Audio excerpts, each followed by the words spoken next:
Bonjour et bienvenue sur Testland France. Aujourd'hui, je vais vous présenter une carte graphique, mais tout d'abord, je me présente. Je suis Mathéo, je remplace Rio pour cette vidéo. Alors, c'est une carte graphique, donc une GTX de chez Nvidia, la 1070, c'est la KFA 2 ou KFA au carré. Tout dépend comment on prononce la marque.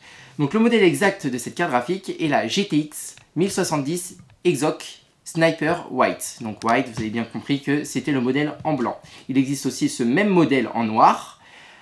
Le prix de cette carte graphique est de 400 € environ. Je l'ai trouvé, si on cherche bien, on la trouve à 380, 390. Donc là, je vais déballer la boîte. Et le...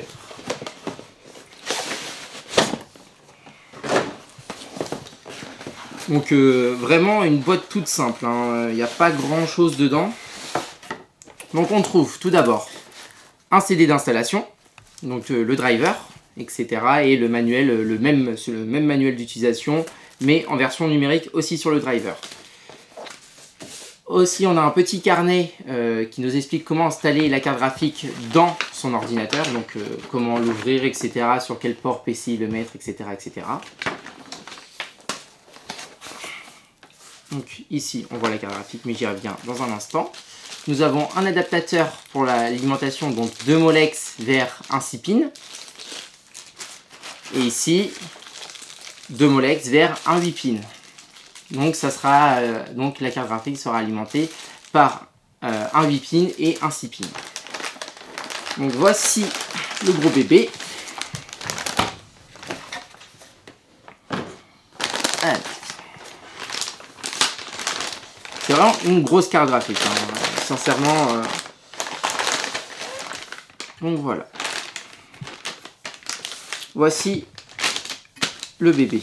Alors, comme je disais précédemment, nous sommes sur la version donc 1070 Exoc Sniper de couleur blanche. Elle est plutôt jolie au premier abord, au premier aspect. Donc sur un boîtier avec une façade transparente, ça sera vraiment assez joli. Par contre, il faut vraiment que la carte mère, etc., tout soit vraiment blanc et noir pour faire un beau setup. Donc voilà, vraiment, c'est une très grosse carte graphique et très belle carte graphique. Ici, on va avoir une matière en métal, vraiment jolie, bien découpée, etc. Ça fait vraiment gamer. Il faut vraiment que, par contre, votre setup, donc dans votre ordinateur avec tous les composants, ça soit noir et blanc ou blanc et jaune, etc. Alors ici, sur la partie en haut, enfin qui va être donc en bas sur certains PC, on retrouve 2 ventilateurs de 100 mm chacun, donc ce qui est assez grand avec des grandes palmes, etc. En dessous, je ne sais pas si on voit bien la vidéo, mais de ici à ici, on retrouve un énorme radiateur en aluminium, il est vraiment énorme. Donc on va passer sur cette partie-là. Donc on va trouver 3 DisplayPort en 1.4, un HDMI en 2.0 et B, et un DVI-D, il n'y en a que un, voilà, c'est le DVI avec juste le petit enclos ici. Sur cette partie-là, nous allons retrouver alors plusieurs choses, donc l'alimentation. Donc il faut minimum une alimentation de 500 watts pour faire tourner la carte graphique, car elle en utilise 150 watts à elle toute seule. Donc ici, on va retrouver l'alimentation donc en 8 pins, ici en 6 pins. Ici, on va retrouver le bandeau de RGB, parce que ce qui est cool sur cette carte graphique, c'est qu'il va y avoir des LED, donc les ventilos aussi, j'avais oublié. Juste ici, je ne sais pas si on va le voir aussi, ici, il y a plusieurs LED qui s'allument. Donc, par contre, au-dessus, elles seront allumées qu'en blanche. Sur le côté, ça sera en RGB. Pareil, le GeForce GTX ici qui s'allume, donc le bandeau ici aussi. Et ici, nous allons retrouver les connectiques pour pouvoir mettre plusieurs cartes graphiques donc en SLI. Nous allons passer sur cette partie-là. Donc, ce qui est plutôt pas mal sur cette carte graphique, car généralement, quand on prend du KFA 2 ou au carré, c'est un peu du... Sans se mentir, hein, c'est un peu du bas de gamme. Enfin, c'est pas du très haut de gamme. Mais sur cette version-là, et ce qui m'a beaucoup étonné, c'est que nous avons la backplate, qui permet donc la dissipation de chaleur donc de la carte électronique qui se trouve en dessous.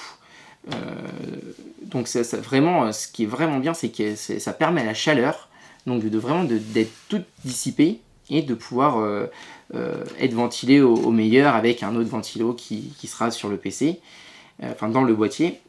Et aussi ça permet un meilleur maintien de la carte graphique et aussi de quand on la met dans c'est con à dire, hein, mais quand on la met dans le PC, de pouvoir ne pas toucher aux composants et pouvoir mieux la mettre. Je trouve qu'il y a aussi un aspect vraiment utile. Et de ce côté-là, on retrouvera vraiment rien d'exceptionnel. Donc maintenant, ce que je vais faire avec la carte graphique, je vais la mettre dans le boîtier qui se trouve là-bas. Et nous allons alors procéder à un test donc avec 3D Mark.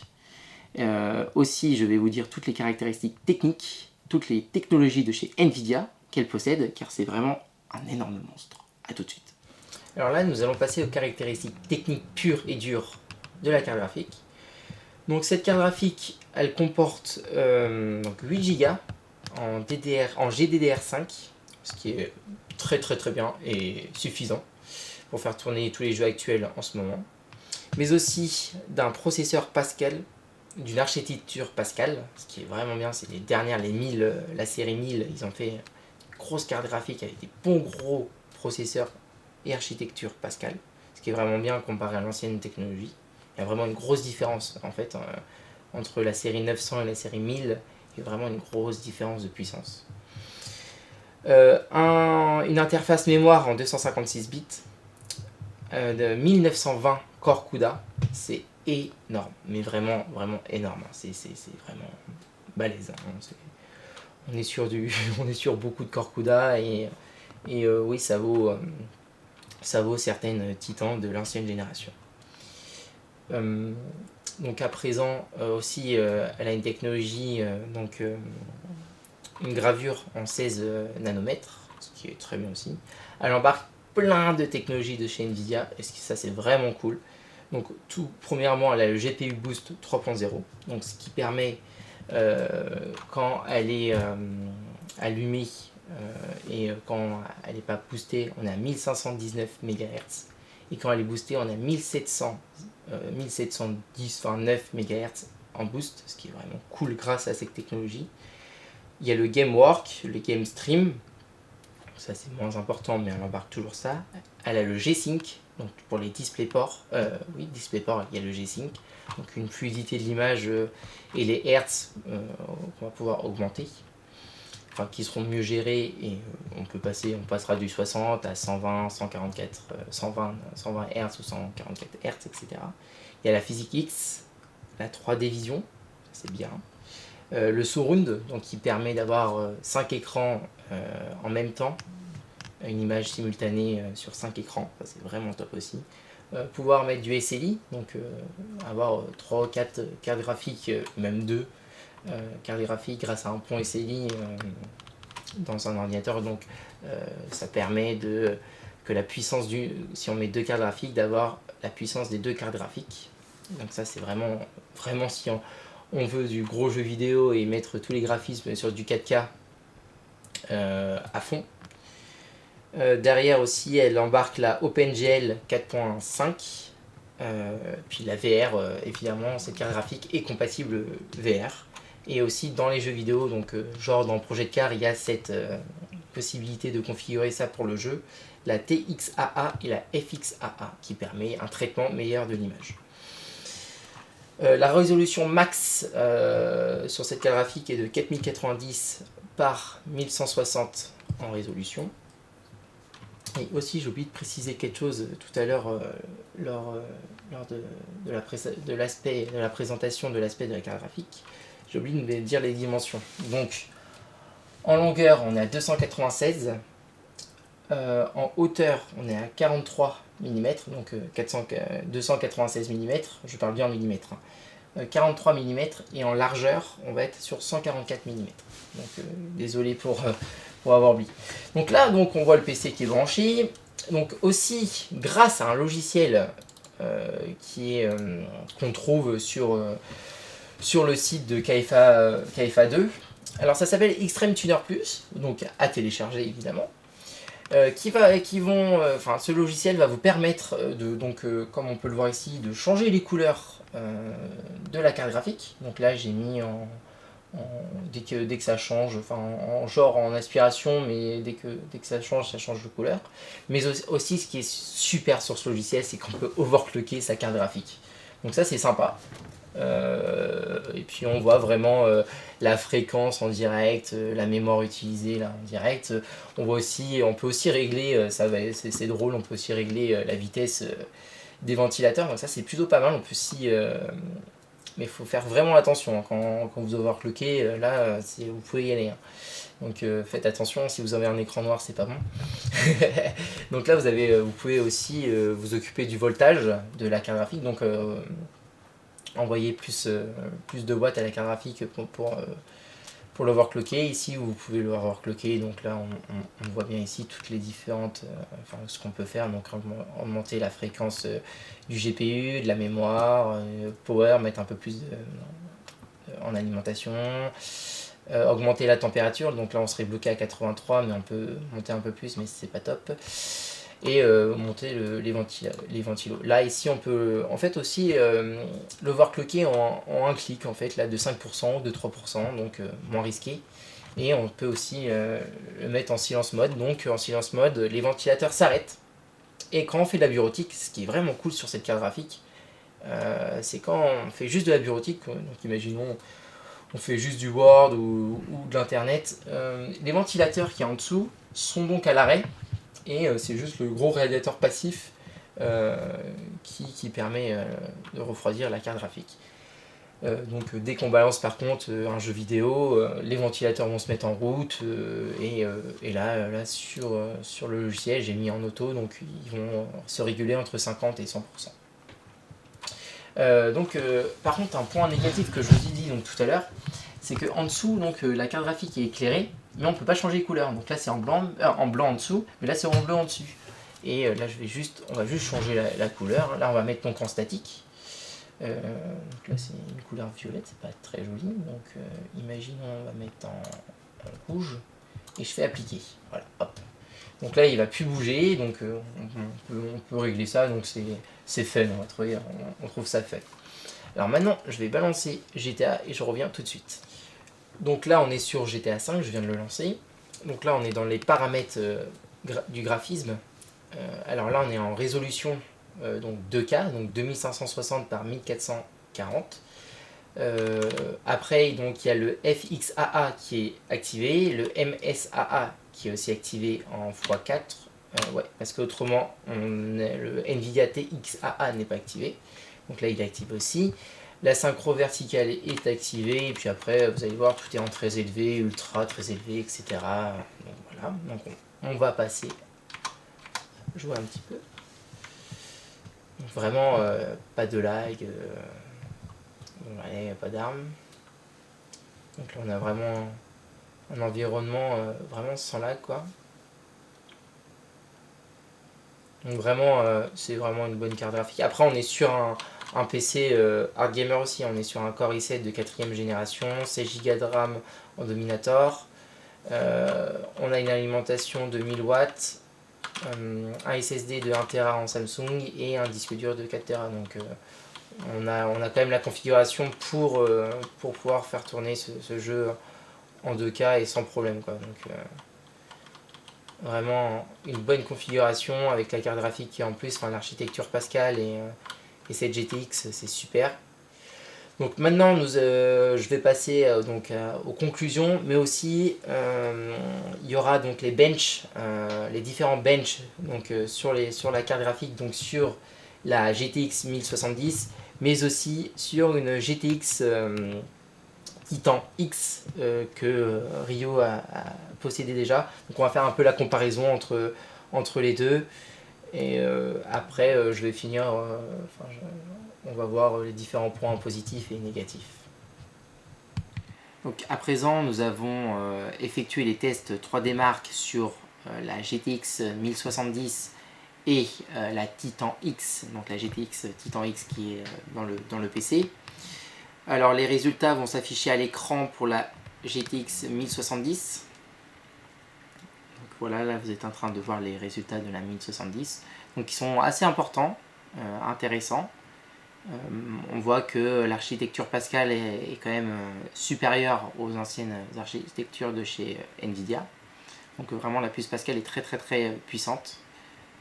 Vraiment pour les derniers jeux, la 3D, la VR et pour le second de mettre 3 écrans, on va vraiment avoir une puissance entre 10 et 20% en plus. Donc maintenant vous allez avoir sur votre écran le 3D marque de la GTX Titan X, donc, qui est de première génération, hein. C'est pas la deuxième génération, c'est la première génération, qui a un très bon score aussi, mais on voit donc une différence de 10-15% de cette carte graphique là. Donc à présent nous allons conclure sur les points positifs et négatifs de cette carte graphique. Alors, le test s'est très bien passé, donc ça a été impeccable. Les points positifs de cette carte graphique, qui peut être aussi un négatif. On va commencer par celui-ci. La backplate. Alors, le point positif, mais il y en a une, tout simplement. Il y en a une. Donc très bien pour la dissipation de la chaleur, pour le maintien de la carte graphique, etc. C'est vraiment très bien.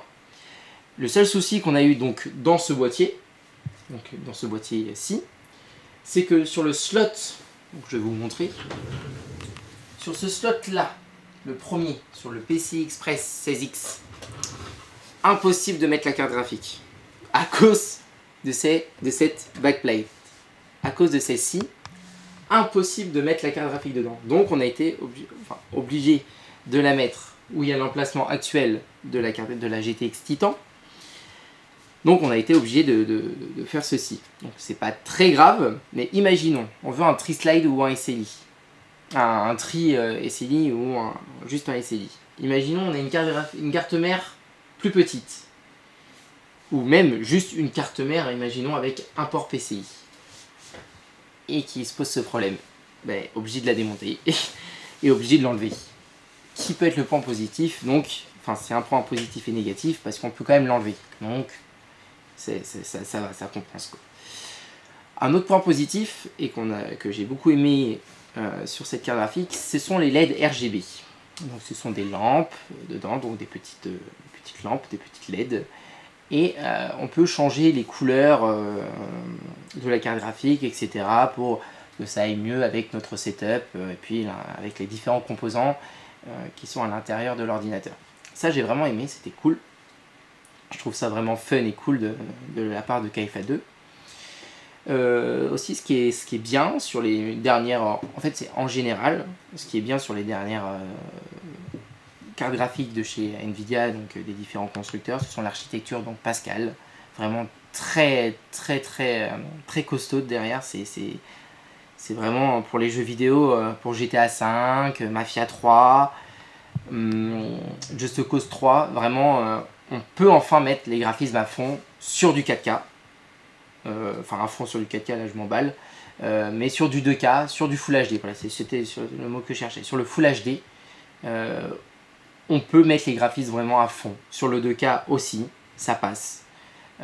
C'est vraiment bien d'avoir enfin, avec des cartes graphiques donc à 400 € comme celle-ci, enfin pouvoir, avec des prix plus abordables et des prix plus intéressants, ce qui est donc le point positif de cette carte graphique, donc un prix intéressant, donc à 400 €, de pouvoir enfin sur du Full HD et du 2K jouer à fond, enfin avoir des belles images, ce qui est très avantageux. Donc merci à KFA2, KFA au carré, pour ce prix, pour cette carte graphique.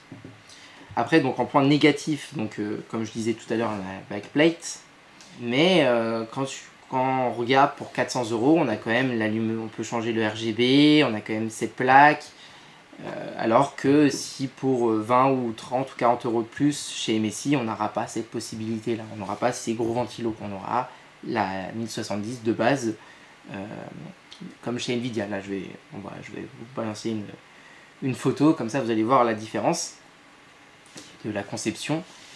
Ce qui est bien vraiment pour 400 €, on a quand même un design. On a un beau design. Après on a quand même deux gros ventilateurs. c'est aussi un bon point positif. On a quand même 2 bons gros ventilateurs, on a un énorme radiateur. On ne l'a pas entendu, je ne l'ai pas entendu pendant que je jouais. Pas comme à présent. Donc voilà, donc on va conclure sur ça. Donc c'est quand même, je pense, une bonne carte graphique.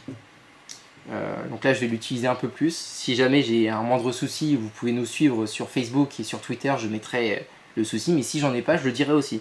Si jamais dans un an, je l'ai toujours, je dirais pas de souci avec la KFA 2. Ils s'en sont améliorés depuis la série 800 et 900.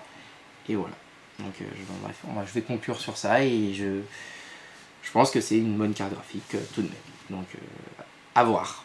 Donc vous pouvez vous abonner sur la chaîne YouTube, mettre un petit like si en changeant de présentateur cela vous a intéressé et si jamais vous voulez me revoir, vraiment moi je serai sur la partie composants si ça vous intéresse. Et vous pouvez vous abonner à Facebook, à mettre un petit like sur Facebook et sur Twitter, à télécharger notre application Testland France sur mobile. Et à bientôt pour de nouvelles vidéos sur Testland France.